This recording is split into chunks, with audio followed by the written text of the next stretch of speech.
Oh, there we go. I think my audio's on now. Let me check something real quick. And let me make sure my desktop audio is turned off so I can hear myself. Let me see here.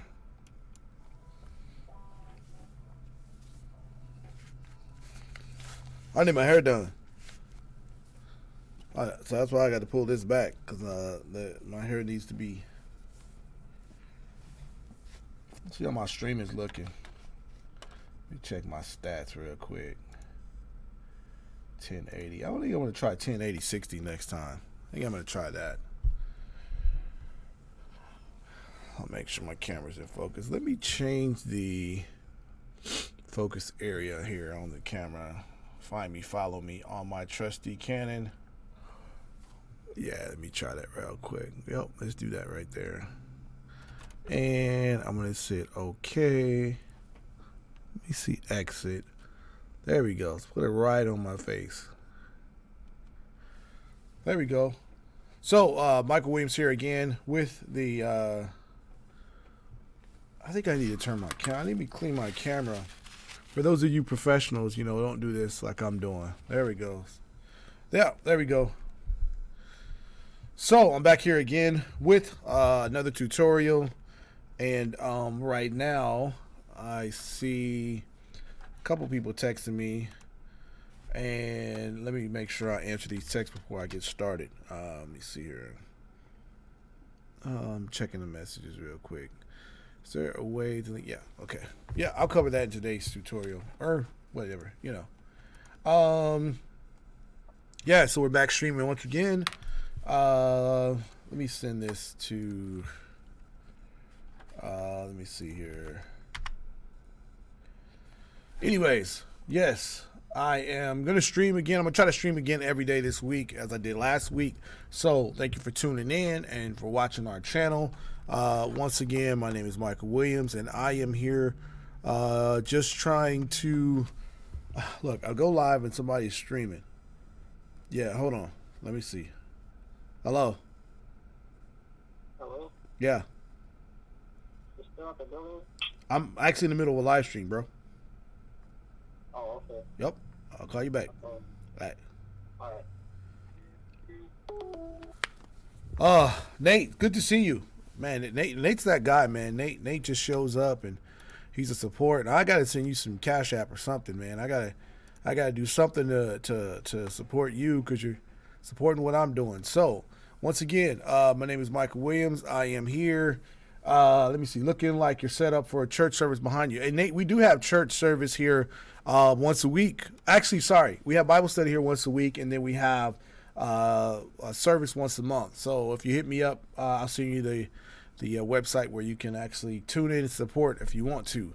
So what was I going to cover today? So basically, let me see here real quick. I got all these messages coming in.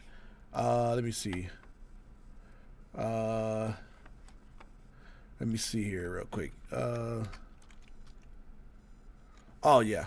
Well, I review messages while I'm doing what I'm doing. So a lot of times people say, oh, you're not paying attention. I am paying attention. I am just actually working with about 35, 40 other people at the same time. So you got to give me a chance real quick. I have so many things going on. Like I'm streaming to several different platforms. I'm streaming to my own platform. And so I'm trying to get everybody plugged in and everybody running on the same platform so that everybody, because I don't just have people watching on YouTube. So I got people watching in a few different places, and I want to make sure that I cover all of everything that they're talking about. So today I want to cover a couple of things. I had a discussion with one of the I would say one of the YouTubers or content creators that I know from a network, and we got to talking about they were upgrading their systems and they were trying to get more equipment, and they watched the tutorial from Dear Woke Christian. She Builds Wise. Great to see you. They were getting all of this, so they watched this show with Dear Woke Christian. I thank you for having me on your channel, to where they were taking the broadcast we have, and I don't know how to do the cards in the upper right hand corner, but there's a live stream that we did that said the $1,000 live stream setup, and we did that, and they took away from that they needed to. Oh, I gotta sneeze. Oh, hold on, I gotta sneeze. Excuse me. Ooh, sorry about that. And so they were basically taking our broadcast that we did, the show with Dear World Christian, and the $1,000 system that we did probably about a week ago, and they started upgrading their system. And what happens? Hola amigo, greetings from Colombia. Daniel Monsalve, great to see you. Great to see you. And they were saying, hey, we already have a laptop, right? We already have half of the equipment you said, so we're going to take our investment and do the best we can to upgrade even better than what you suggested. So they got a new camera, right? Their camera was a Canon M50, a great camera. They got off one of the cameras we recommended. It's probably a little bit more better than just getting a regular $200 Canon, or even to a degree if you get a better lens than the Lumix G7. And they were trying to upgrade their system. Well, they just upgraded to the newest system of the Mac operating system. And turns out that the Canon EOS utility does not work with that system yet. So the client called me, very frustrated that her and her spouse had been working on this all day, and so they upgraded to the newest system, newest operating system, and then they had to come back down to the system that they had because the Canon US utility system would not work. Okay. And they were very frustrated because they felt that it shouldn't be this hard to get, live streaming accomplished in this day and age. And what I mean by that is they weren't thinking that they didn't have to work. They just think, why can't these companies all work together, right? And why can't these people all just, Canon work with Mac work with PC, at least for streaming, Lumix, Sony, whoever, and that they would just kind of work together. And so what happened is that we had a 50-minute phone call conversation, and I had something else planned today. I said, well, let me get on and let me talk about this. And they were, essentially they were brought to a point of crisis. Okay, what do I do? What do I got to do? So they were thinking, do we got to send the camera back to Rip? I said, no. Going back to the broadcast, you got to order one of these. You got to order a capture card, right? And they were like, well, why do we have to order a capture card? Like, how does the capture card work? I said, well, the capture card brings the signal into your laptop. And then, they brought a new microphone, which was great. And they got an audio device, which was great. And they got a whole bunch of other stuff to kind of help them improve their live stream. And I said, well, once you get these things separated out, like you have your audio device right here, and then you have your camera and you have your lighting and all of these different separated, then you can put together a quality broadcast that will allow for anybody to experience a greater a presentation of what they're doing. And so what I find out is that a lot of people, let me not say a lot of people, let me just say that when I'm doing these type of tutorials and doing these type of installs and upgrades with my sons that I work for, and I love them very much, they're watching, and my my wife family supports us, we have to explain why it's necessary to get all of these little items, getting a capture card, getting a microphone, right, your own microphone, right, sorry about that, don't mean to do that, getting lighting, like you see in the back, I have some lighting, I don't have all my lighting turned on, and then also having an audio device, right? So having an audio device plugged in, hold on a second, let me grab one, hold on.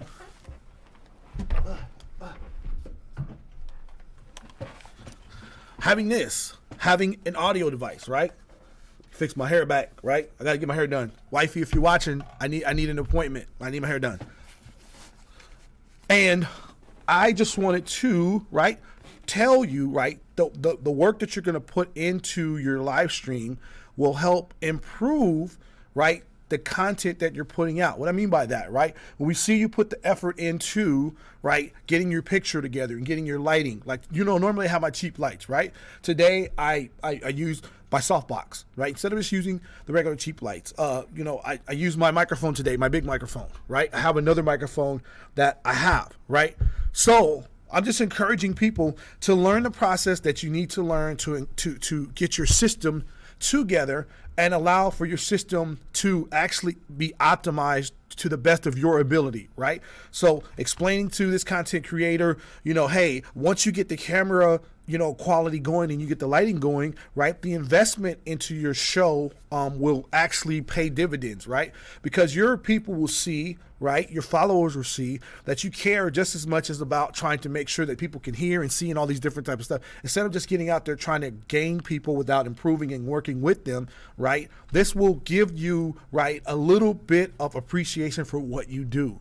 And I know it's like we've got this conversation about, well, how come, the newest operating system just doesn't work, with Canon or whatever, or Windows 11. And I had to explain or had to talk about, hey, in 2019, I believe all of these companies had marketing schemes for what they were getting ready to do for 2020. The newest cameras are going to come out. We're going to come out with our new computers. And then this thing hit, right? This P word hit, the pandemic hit, right? And so everybody was thrown into another aspect of marketing, right? These DSLRs, these Canons, all these different things, this wasn't something that was meant to happen, right? The companies weren't planning on that. They were, for a lack of a better word, caught off guard, just like you were caught off guard, right? And so what we find is that the individuals, the companies were not prepared for this move, right? But that benefits you because everything that came out has come out since then is now cheaper.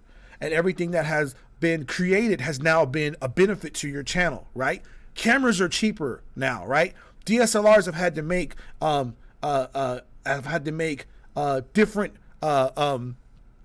adjustments to the chaos that happened out of this world, right? And so I don't want to sound too preachy, but I want you to know that your investment into your channel is direly important, right? And it doesn't have to cost a lot of money. But if you do spend a lot more money, you're going to have to work a little harder. You're going to have to buy a capture card. You're going to have to get an audio device. You're going to have to get some stuff that you didn't plan on getting. And the reality of it is once you start to put in, right, on your see, some of these people that are doing content creators are making money out of it. So money in, money out. You got to invest into it. You have to allow some of this stuff to happen, right, so that your channel can grow because it's an investment. Your content can grow. Whatever you're sharing with the world is going to take some time and some money and some energy, right? But if you understand that all of this wasn't meant to go this way, the way it's going now, unless there was some kind of secret collusion or something that was going on, camera companies didn't plan for videographers and photographers to not be working for a year. And they didn't plan for people to start buying cell phones because they couldn't find photographers to do or videographers to do their project. And people had to become their own talk show host. And churches had to learn how to deliver their own content and their own media. And music artists had to start doing their own live stream concerts, right? Just to stay afloat in business and ministry and whatever it was. And so my point is, learn what you have to learn, right? So that whatever you put out can be the best possible quality that you can put out, right? It took us 10 years to get to multi-camera angle, ATM Mini, which I've been through 3 versions of the three ATM Minis to learn how to actually use it and still not using it to its advantage. Learning where to put the microphone, learning how to, adjust the lights, learning how to just putting some practical lights in the background just to give me a little bit of, depth of field, getting different lenses, different things like that. It's key and it's important, right? That you learn this stuff, right? Because the work and the time that you put into, you'll see the fruit of it on the other side. So that's what I want to kind of encourage you guys today. I don't have too much to show you as far as I have one thing I want to show you here when I get done talking in a few minutes. But as far as like the tutorials, I didn't have a tutorial today because I just want to encourage everybody to keep doing what you're doing and keep investing in your platform. Now I see some questions that are coming in. Let me see here. For all you guys watching, I really appreciate it. Let me see. Hello, Nate, Mr. Chris. Each one of you will be glad to see. Soaking up nods. Question. Maybe 2 messages because only 2 characters. Grandma Joe, G-Ma Joe, good to see you. I use an iPad, a ring light, a Samsung Q2U mic, and 3 to 5 minute videos. Now wanting to add live stream interviews and edit on a new laptop. Envy 17-inch with Livestream. What do you recommend for editing videos on a laptop? I will not be able to use LumaFusion. I would love to on a laptop. Also use Canva, which I can use both. Okay, good. So there are a few options that you can use as far as video editing. I use Premiere, right? Because I think that is it's. And let me be careful how I say this. I don't think the learning curve is as high as people make it out to be. But I do think that if you want to do professional or at least semi-professional software, that you should invest in Premiere. You can buy it for a monthly fee. It's very low monthly fee, and I think that would be a great investment. Another one that people are recommending is DaVinci Resolve, which is free, but the learning curve to me is extremely high, especially if you're just getting into what I would call video editing for your channel. To start out, I would suggest that you can also try a program called Lightworks, which is pretty free. Here's my recommendation to you, that you pick a software that you can learn and you can manage, and you don't need effects and all this other kinds of stuff that other people use in their software. In fact, I would recommend you starting out with a basic software. You might even be able to pull this off with Windows Movie Maker. I know some people's like, oh no, that's a horrible software. If you're just editing software and making basic cuts, you don't need to actually even spend any money. There's 3 or 4 different Premiere Rush. You can do Premiere Rush on your tablet, on your phone, which I believe will work for what you're doing. But if you're just trying to get your content out there, just pick something that you can actually maintain. Like Premiere is a little high of a learning curve. So is DaVinci Resolve. Yeah, DaVinci Resolve is free. It's an excellent program. It's a higher learning curve. But for basic cuts and chops and edits, I don't know if you need to spend any money right now. And that's always been my belief for most content creators. If you don't need to spend it, don't spend it. But if you can help to spend it, if you can have a little bit of budget, it's always, for me, lights, camera, audio. Those are the first 3 things you got to take care of. Once you take care of that, everything else is extra. Once you get a laptop, you can get DaVinci does take up a lot of space because it's a pro software from Blackmagic that was made for color correcting, but it happens to be free. But you can really use Windows Movie Maker. I know people say, oh, that's the worst advice you can give somebody in the world.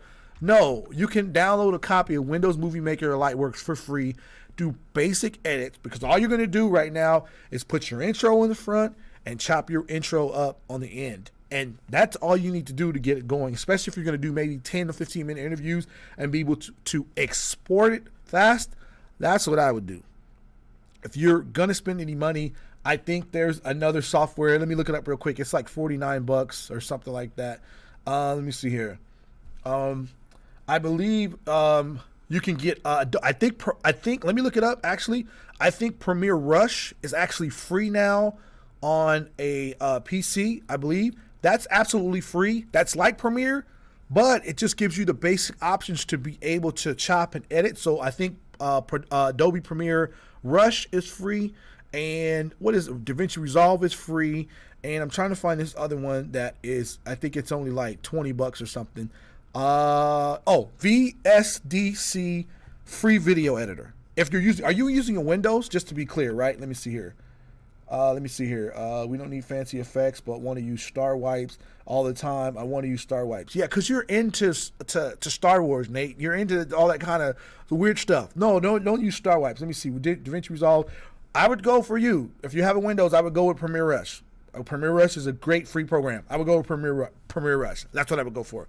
I don't even think you need to work on color correcting right now. If you're using your iPad, I think you have enough color correction in your iPad to pull this off. So that's my opinion. Go with Premiere Rush. I may even do some tutorials on Premiere Rush to kind of help people along in this process. My camera keeps losing focus because it's on my nose. Maybe I should make my focus a little bigger. Let's do that. There we go. Let me see here. Also, can you not spend money and still put on a quality stream? Well, what do you have right now? This is for She Builds Wise. Let me see. I missed the question. What's it? Premiere Rush. Get Premiere Rush. I'm going with Premiere Rush for She Builds Wise. Here we go. What is the best budget camera, Willie Mills? Best budget camera. Here, let me show you. Canon. If you can find one of these on Hold on, let me see if it finds it. I'm gonna start using my GH-S5 because it has a better focus than this. This one has horrible focusing. This little little goofy G7. I love this camera though. My family bought it for me for my birthday, so I'm never getting rid of this camera. Yeah. This one right here is Canon HFR72. This camera is about $200, maybe $250 on OfferUp. Don't be scared to buy a used camera either. All my cameras are used. I haven't bought a new camera ever, and I think we're good. It's at the HDMI out, and you actually could also put a microphone inside of this camera and use it if you get a video capture card that passes audio, like this one right here, which is like $20, and then this one right here, the Acodot, which is like $50 or $60. So I definitely would get one of these. The next step up from this is the camera I'm on, a Lumix G7. You can find these on OfferUp all day and all night, and those cameras probably run 350, 325. I'm using a more expensive lens today, but I could use my 1442 stock lens and still be able to pull off a very, very decent stream. If you want to buy a new one, and now if you want to buy a new one, I would go with the Lumix G7 because they're only about $500. You could probably get away with trying to find a Canon M50. Those are going to be a little bit more expensive, and you got to do a little bit more to get those to work on the internet, as far as getting all of your broadcast on. Another possible camera you can get is possibly a Canon T5, either a T4, a T5, or a T6i. Those have really good quality, so it just depends on how much you want to spend. I definitely would try to stick around the $300 or $400 range to start, and not go any more than that to start out. And if you do that, I think you will be able to have a let me see here, nationwide shipping. Let me see all listings. I'm gonna pull up this website real quick. Let's add a display capture here. I use OBS, y'all, so I know a lot of people are like, well, I just don't. OBS is a great program software. Not that other softwares aren't, but that's just what I've been using. And there you go. You'll love me for it. Okay, let's go display capture, and let's pull up my second display. Click OK, and let's pull me down here. And let me pull me down here right quick. And let me move my camera out the way. Whoops. I should have these set up because somebody's always asking a question about, cameras, and I should have this set up, but I don't. Here we go. So I just put in Lumix, and actually let me put in Lumix G7. This is a nationwide search. So 500 here. This is 650. This is 350. 675. This is a rig, so you probably wouldn't want that. 500, 500, 500. 450. 300 body only, but you can get a lens for like $75. Body only 400. These, let me see here. That's let me see here, 550.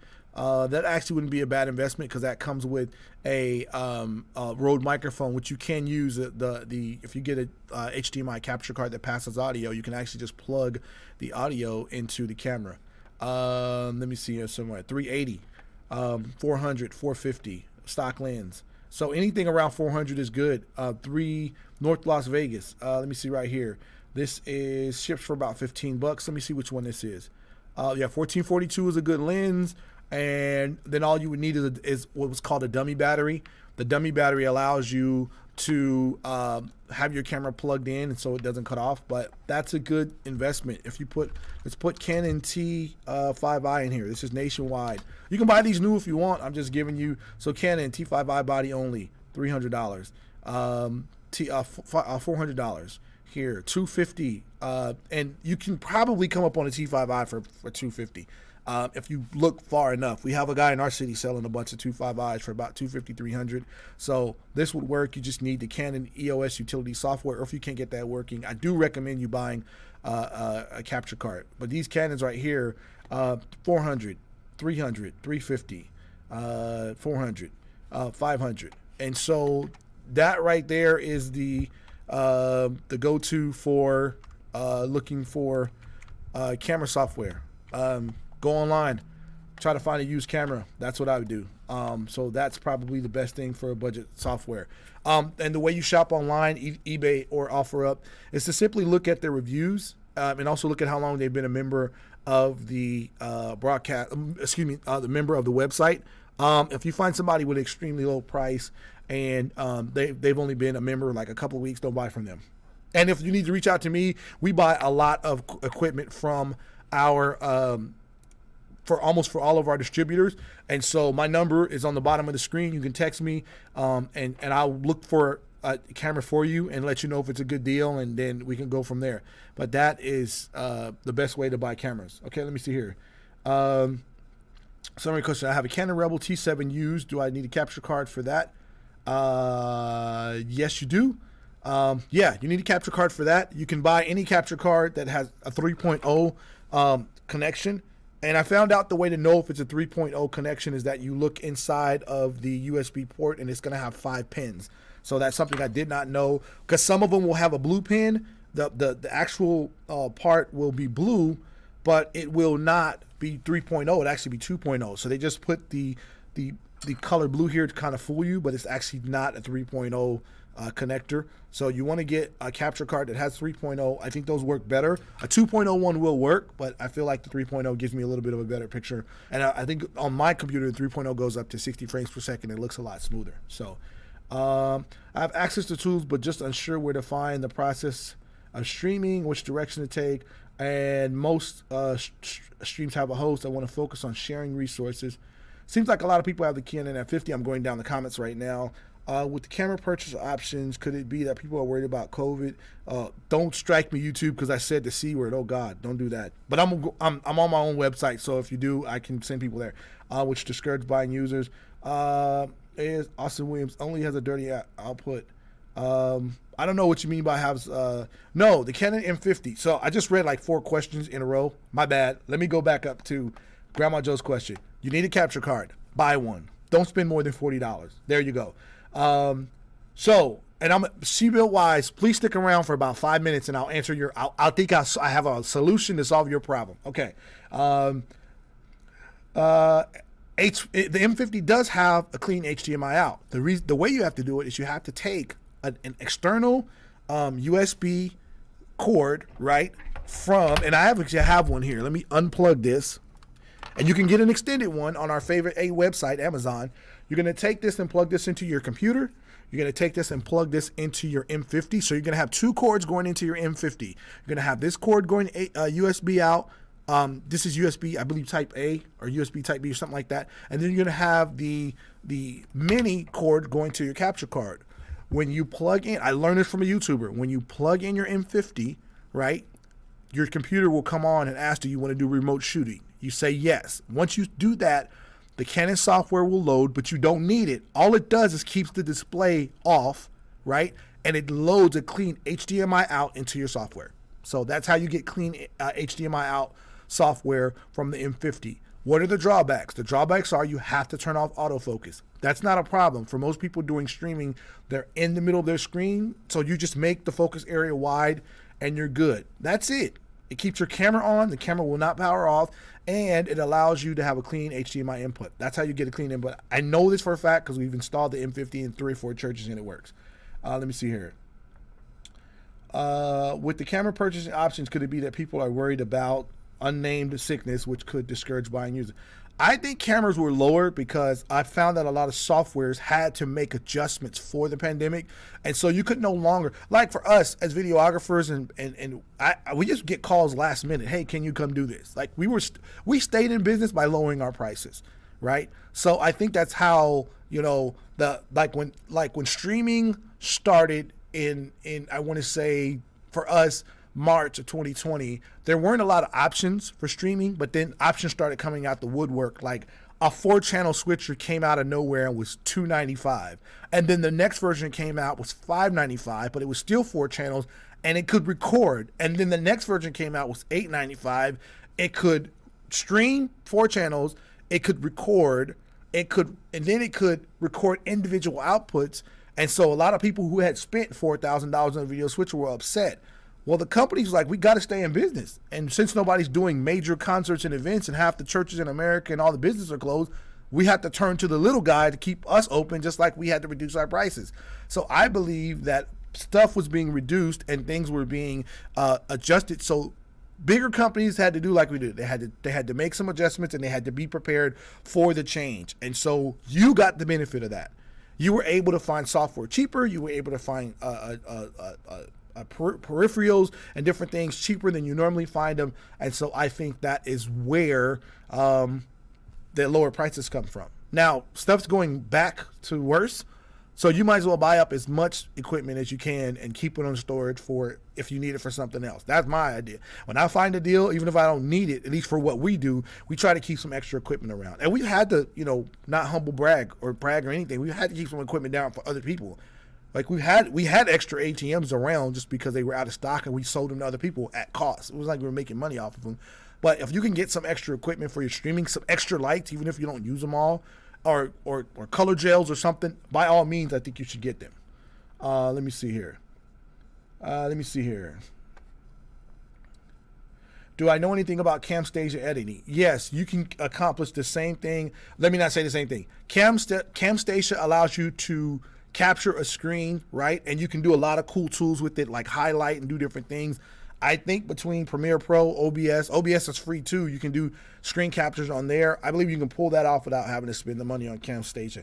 Camtasia to me is more like a tutorial software for doing screen editing. But in my opinion, you can just do OBS and Rush. And even if you have an NVIDIA card, NVIDIA offers you a free on-screen recorder. So you can do that. So there you go. Let me see here. She builds wise. Don't go anywhere. I got something I think specifically for you. Let me see here. Don't go anywhere. She builds wise. I got something just for you. What computer are you using for Facebook Live through OBS? I'm using an M1 Max laptop. Wondering what my best settings would be for hardware encoding or software. First of all, you have an M1, so you shouldn't have any trouble with encoding. You should use a software encoder. I think it's a software. It might be a hardware encoder on the M1. My settings are I'm going out to my server at 3,000 kilobits per second. My audio is set to 92 something. Or actually, I don't have it set to 320 because I'm just talking, so I'm not playing music. So I'm going out, I believe, at, let me look at my OBS here. Let me see, audio. My audio is 48 hertz, and I'm going out at audio 128. So my total stream is about 4,000. I'm going to my own server, right? And I have my own software. I guess I should tell you, I have my own software called Total Media Solutions. It is similar to Restream, and it's also similar to StreamYard, but it's a little different. It allows me to send my stream to my server first and then send it to my Facebook or my YouTube. So that's how I go. With you, I would say, you have an M1 Max laptop. You shouldn't have any trouble doing anything at all. Best settings for hardware encoding versus software encoding. You can run a test. Basically, when you get into OBS, when you get to the top, you hit view and you hit stats, and it will show you what your encoding and your frames are dropped, how your frames are being dropped from your rendering or your encoding lag. Right now, I have dropped like 83 frames of almost 200,000. So I'm at 0%. For you, you should be able to go out completely at 4,000. If you're going to, well, let me if you're going to YouTube, you can go to up to 6,000. Here's the key. Regardless of what Facebook tells you, they're going to compress the heck out of your video worse than YouTube. I would only go out at about 2,500 if I were going to Facebook. Just make sure your camera looks good. Maybe a max 3,000. But at the end of the day, if you don't have a specific channel and you don't have a gaming authorized channel or enough followers, your audience is only going to see 720, and that's pretty standard for Facebook pages that are just starting out. So in my opinion, you have the computer where you don't have to worry much about settings. I definitely would make sure my output was set to between 2,500 and 4,000. Make sure your keyframes is set to 2 or 3, and your capture card will be fine. I think your encoder has the ability to record at the same time, but if you push out a high enough stream, I don't think you need a hard disk recording of your show or broadcast, unless you're just planning on recording your software and then recording your show and uploading it later. Then what I would do is I would go into my settings. I might as well show you. I don't know if I can show you this way. Let me see here. Let me see what's the best way for me to show you. Give me a second, y'all, because I figured out that I'm going to need to be turning this on. And so let me do this, and let me turn my camera off, and let's go to display 1, right? Let me switch over here. So here's my OBS settings. I'm going to go to, let me turn off studio mode. Maybe that'll help. Go to settings. Okay, cool. You guys should be able to see this. Right here, let me show you my stream settings. I don't have a problem showing you this. So my streaming is set to my hardware encoder for me, right? 1920 1080. Constant bit rate, so I'm going out at 4,000. My keyframe interval right here is set to 2. I have my preset set to max performance. And so if you want to set yours to max quality, I think you should be able to set yours to max quality because of the chip you have. I have my profile set to high, my GPU set to 0, my max frame set to B. For recording, here's where you can change your quality if you're only recording. You actually could go into OBS and change your bit rate to something astronomical like 35,000. I think it's set to either mimic the stream encoder, or you can change it to an individual recorder. When I do this, when I record, I set mine to 35,000 because I want a better quality, a higher quality, and my file sizes are huge. Like a 2-hour Bible study is like 50 gigs or something. But when I drop it into Premiere Pro, the quality is so good that I didn't have to run a 4K recorder. I didn't have to record onto my camera. So my audio is set to 128, and that is my settings there. And my stream here is set to my output to send to my server. And I think the only other setting that I recommend is right here in your video settings to change your downscale filter to 36 and make your frames match your capture card. So if your capture card is set to 30, make it set to 30. If it's set to 60, make it set to 60. And I think that will do for your settings. Which one do I need to turn off? There we go. Let me go back to studio mode. There we go. So what we got here? Let me see here. Let me get that question. Somebody. She builds wife. Don't leave. I keep saying don't leave. Don't leave. What is the best way to invite people into your OBS stream? Now your OBS stream has to go to YouTube, Facebook, or your own website. The best way, first of all, as it stated last week, the best way to get people into your stream is to have enough content for them to come to your stream. I've said that before. You need to have enough content for people to come watch you, because if they like one video, they're going to want to watch another one. So it's, for me, I get 4 or 5 streams content wise together, and then you put those out, and then you start inviting people to you're not inviting people to one show. You're inviting them to a place where they can learn. In order for that to be beneficial for them to come to, I think you have to realize that you have to have enough content there, right, for them to come to. So obviously you're going to have to start out with friends. You're going to have to invite some friends, get them to invite friends, and then you'll have to make your content consistent. You're going to have to make it consistent, and you're also going to have to make it interesting enough for them to stay. I would say, like, this broadcast right here has been 40 minutes because I'm starting to ask questions. But I would say when you start out, don't do 40-minute broadcasts unless you have an established content where you have to take that much time. So the best way to get people invited to your stream is to do a consistent stream first and then worry about people coming later. That's just my experience. Hey, Nate, she thinks, okay, I'll wait. Also, what's the alternative to current owned platforms versus having your own? Let me see here. What is the alternative? So there's a few alternatives. You can go to StreamYard. You can go to YouTube. You go from StreamYard to YouTube. You can go to Facebook. You can go to Twitch. You can go to Rumble. You can go to Gab. You can go to. You can even go to Dailymotion. You can go to. I can't remember what the other website is called, where you actually have your own space. Those are the 5 or 6 go to. I go to my own website. So if you go to creativestudios.com right now, I'm actually on my website streaming this on my own website. And I have a platform, like I said, that if you contact me offline, and maybe I'll do a video about it one day, but I got fed up with big tech, big pharma, and we just went off and bought our own live stream server and stuff like that. And we're pushing to YouTube. That way I have control of the content. YouTube is just getting a copy of the content that I give out. So if you want to talk about that later, that's another conversation. But there's a bunch of different places you can go to. And so most people end up on YouTube because it's the number one search engine in the world. But you got to remember, because it's the number one search engine in the world, everyone's there. So you have to stand out by doing something that's unique to you and your audience, because everything you do will not be for everyone. And that's what there's 1,000 people doing OBS tutorials. So what's special might be 1 million people. The only thing special about me is some people like what I teach and how I teach, and so that's why I have followers, and that's how I do what I do. All right. Standard of Truth podcast. What camera did you get? I purchased the Canon M50 Mark II. Yes, great camera. Nate 2D. I think real reviews means how do you invite guests into your OBS stream like Skype? Let me see. Is that what you mean? What I mean was bringing people into, it was similar to having people join a StreamYard. For example, I have a team I stream with about movies. Video Ninja. That's the key. VDONINJA.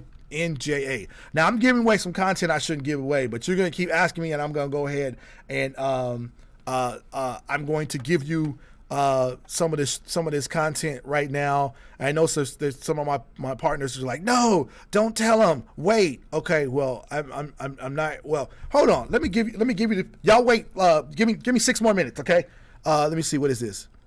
46. Okay. Give me 6 more minutes. First of all, let me tell you, essentially why I came on. I came on to announce the opening of a new platform that we're going to be opening over the next couple of weeks. It's called OBS Academy, right? So what OBS Academy is, it is a platform where we will be allowing people to sign up for classes, right? And these classes will teach you how to live stream, right? So here's the website, www.obsacademy.online. That's the actual website.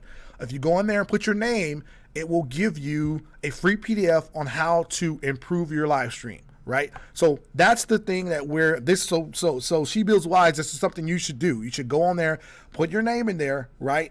And you can get a free PDF on how to improve your live stream, as well as when we get the platform launch, we will invite you to some free classes, okay? So you guys are asking me questions that are going to be covered in the course, and I'm willing to share some stuff, but in order to get some real custom teachings, then that's what you want to do. So to answer the question, you can sign up for it's a free website. It's called VDO, like video, but video.ninja.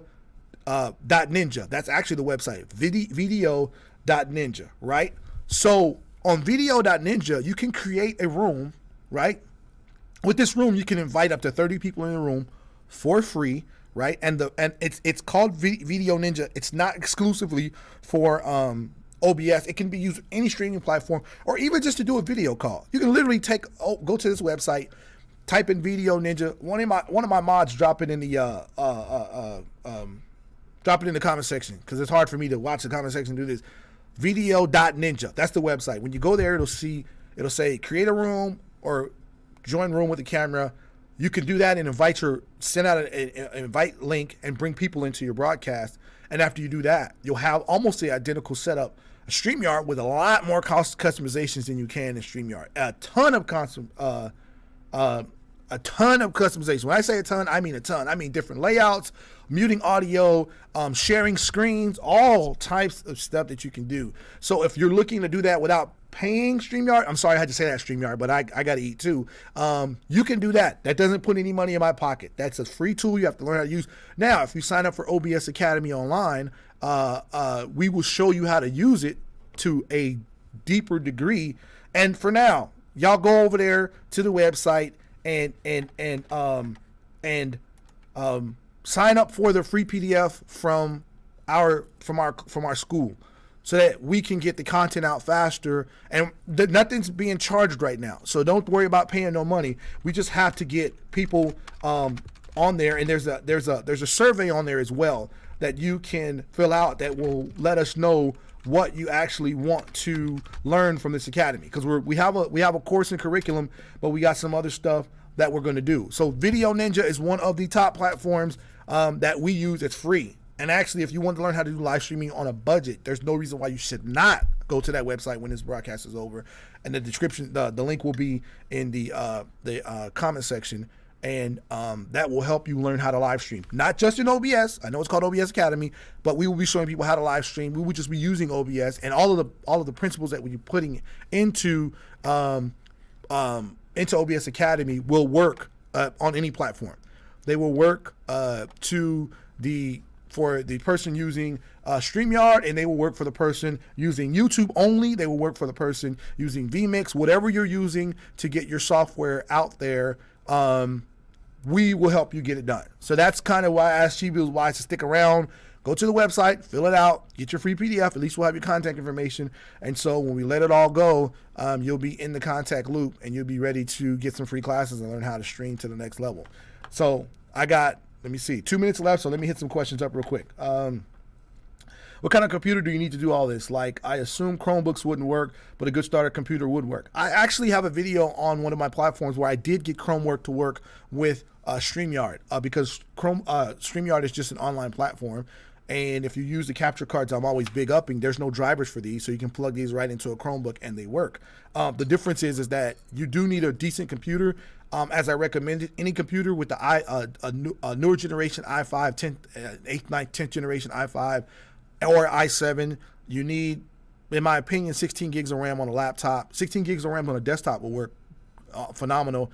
I don't believe you need a big hard drive space unless you're actually recording. But even then, I would get a solid state drive for just my editing, and then get maybe a 1 terabyte or 2 terabyte mechanical drive just to keep my stuff storage. So I would edit off of the SSD. I would copy that over to the solid state drive when I'm finished with the project. So I think you could spend $500 on a computer, any computer, and get this done.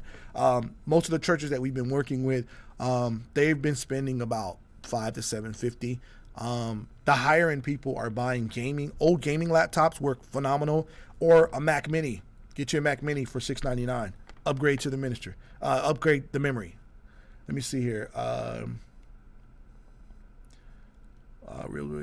Thanks for the subscription, bro. Appreciate it.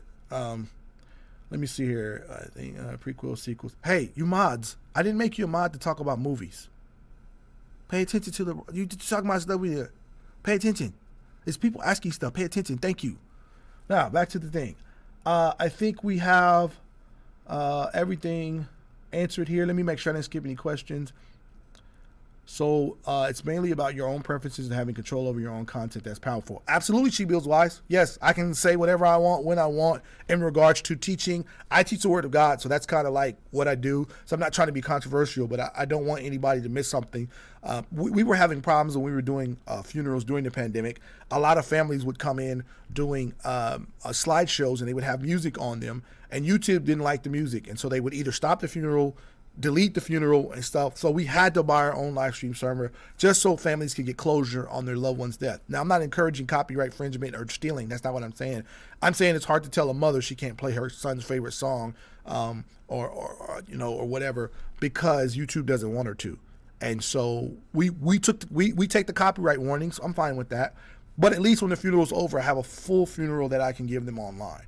So I personally have my own platform. Like I said, if you go to Creative Studios, if you go to House of David AZ, if you go to Remnant Network, all of that content comes from me and come from our network, and we control it. We just choose to send it to YouTube.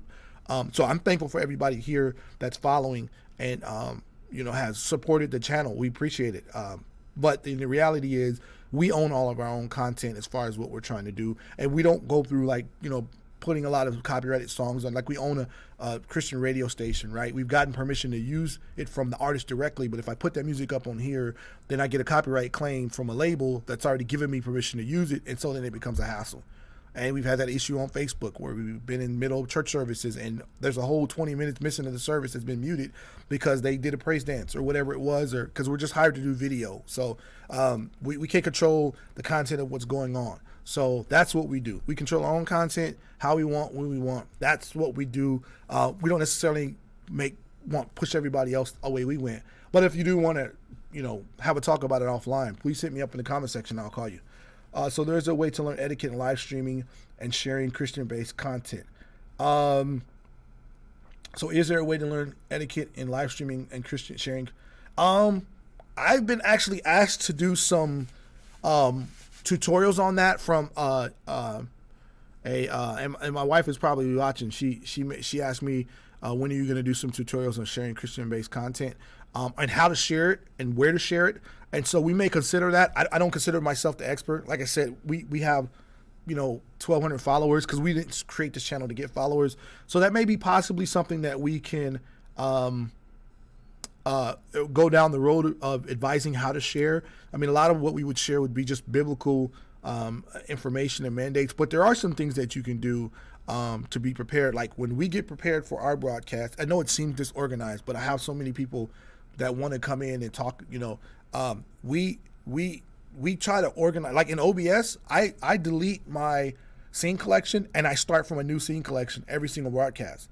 That's how I do, because that's like me building an outline. So building an outline, there's one free tip. Build an outline of what you want to share. Read your outline and see if your outline makes sense to you. Because if your outline doesn't make sense to you, nobody else is going to figure it out. I got some bad videos out there where it didn't make sense because I was just out here freestyling, like flat on. I just turned the camera on and started talking. But now putting an outline together, that's one way to build Christian content. Have your notes available. If you want to know somebody's phenomenal at that, look at Dear Woke Christian. Look him up and speak to him about things. Excellent at scripting.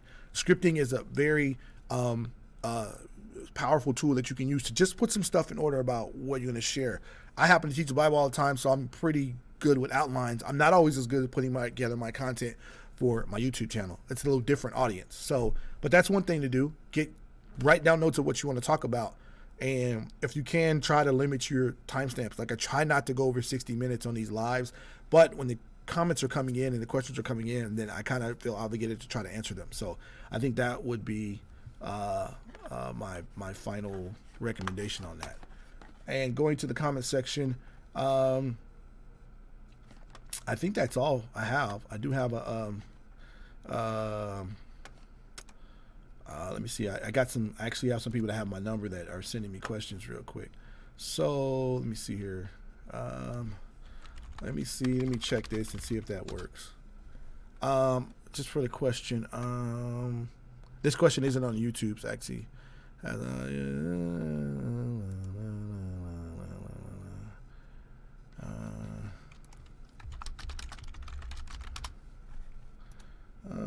me see.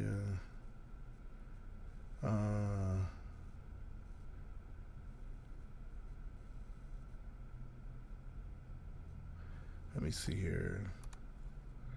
Let me see. Some people like long live streams. I try to get out, but they won't let me leave. Yeah, live long streams are fine if the content is if the content and the direction is marrying with the live stream, meaning that they're agreeing, right? So if you're having a great discussion, right, and people are engaging, then by all means. But I don't know if too many people plan to get on right from the rip to get on their video and say, I'm gonna be on here 4 hours. Like I think it translates into that, especially when you're doing the Ask Me Anything type content, or you're doing an interview about a very important subject. So they can be longer. I'm just saying, have a model or an outline for what you're going to do. And if it does go that long, have an exit strategy, right? So have a way to get out of it instead of having just an hour-long conversation with a few dozen people, right? And then you're going around the mulberry bush, and before you know it, because you got to remember, even though people like your lives, right, you want them to watch the video or comment or come back to the content, right? So it's very hard to rewatch a 4-hour live. It's very hard.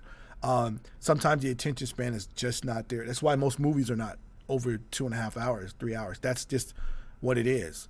Binge watching may work, but that's you having a bunch of seasons. So I think that that's where I land. Let me see here. Hello from the North Pole. Santa Claus, hey, what's up? I've been naughty and nice, but I need you to give me something. Amen. God bless you. Y'all remember, like, and share. Okay, if you want, there. Also, do you stay committed to your original content versus people pleasing? Man, She Builds Wise wants the whole course right now, but I'm committed to the live stream and answering the question. People pleasing can derail you from what your original content is. And I'm sure there are some other people within the comment section can tell you, people pleasing doesn't always pan out the way it should be, mainly because if you only do what people want you to do, then when they don't want you to do anything, you find yourself running out of ideas. I generally try to examine what needs to be taught, and I don't have hardly anyone message me and says, hey, can you go live about this? Very rarely. I look at a lot of my live streams come from the stuff I struggle with. Today was a conversation that needed to be talked about, in my opinion, but I find that people pleasing might not be the way to go.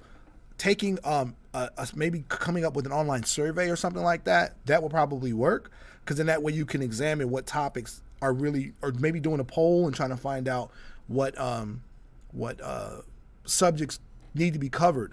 But I think for anyone who's creating a channel, a content channel, you have to know what your audience is coming to you for, right? You know, the Standard of Truth podcast, right? They may have a particular podcast for women, right? So they may include women into certain areas of their podcast, right? They may have a demographic that might be into a certain denomination, or a certain, maybe from a certain part of the country. So, but if they just take all of their content from what other people tell them to, then, and I'm not saying that's what they do, I see the name on the screen, so that's what I'm referencing.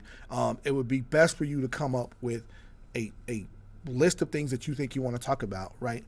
And squeeze those topics in between them that are relevant to what you've already getting ready to cover. And I call it, kind of like it's kind of like a Netflixing seasonal preview when you're writing out your content, is to get like 5 or 6 shows together, to know what area you're going to try to stick and talk to. So I think that's the best thing to do. You can include what people want to talk about in there, but try to make it fit into what you're already doing, because they may ask you to talk about a subject that one of my friends, Vocab Malone, he does a great deal with work with Hebrew Israelites, and I'm not really versed enough in that to do any content on the Hebrew Israelites. So if somebody might ask me a question in Bible study, I'll talk about it, but I'll text them, hey, can you come teach on this? Because I don't know how to do it. There's some classes on here that, I will cover as much StreamYard as I know, but I know several other people that are far more versed in it. So I'm not going to veer off I'm just called to on the phone to teach live streaming. So I teach what I know, how I know, and hopefully that helps you out in what you're doing. Oh, Standard Truth Podcast. Oh, that's right. You asked us to change your name. Or should you change your name? And I see the little pink picture right there. Yeah, I see it. Okay. You so yellow. It looked like a little yellow M&M on my screen. That's why I couldn't tell. Like an emoji or something. So yeah, my bad. I'm sorry. Yeah. So let me see. I think that's all the questions I have. Listen, I'm going to put this website up one more time. I'm hoping somebody will go and they will. Well, I'm going to put 2 things up. First, I'm going to put my contact information. You'll notice that the number has changed, right? Because I'm getting ready to change how I do different things. But you can text that number, 866-377-1816. It is a toll-free number. It's not going to cost you any money. And send me a text message. And if you have need any questions or help, we'll text you back and set up something for you offline. And then as far as the OBS Academy, right, we want individuals to sign up. And like I said, right now there's no charge. Hold on, I gotta take a phone call. Hey, Ellie, I am actually on YouTube Live. Can I call you back in about 5 minutes? Okay. Yeah, there we go. All right. All right, so the information on the screen. See, I'm just like that. Go to OBS Academy, fill out the online front page, right? It will take you to the survey. Fill out the survey. You will get a free PDF on how to improve your live stream. Just some basic stuff we probably already talked about, but it's good for you to have it in writing.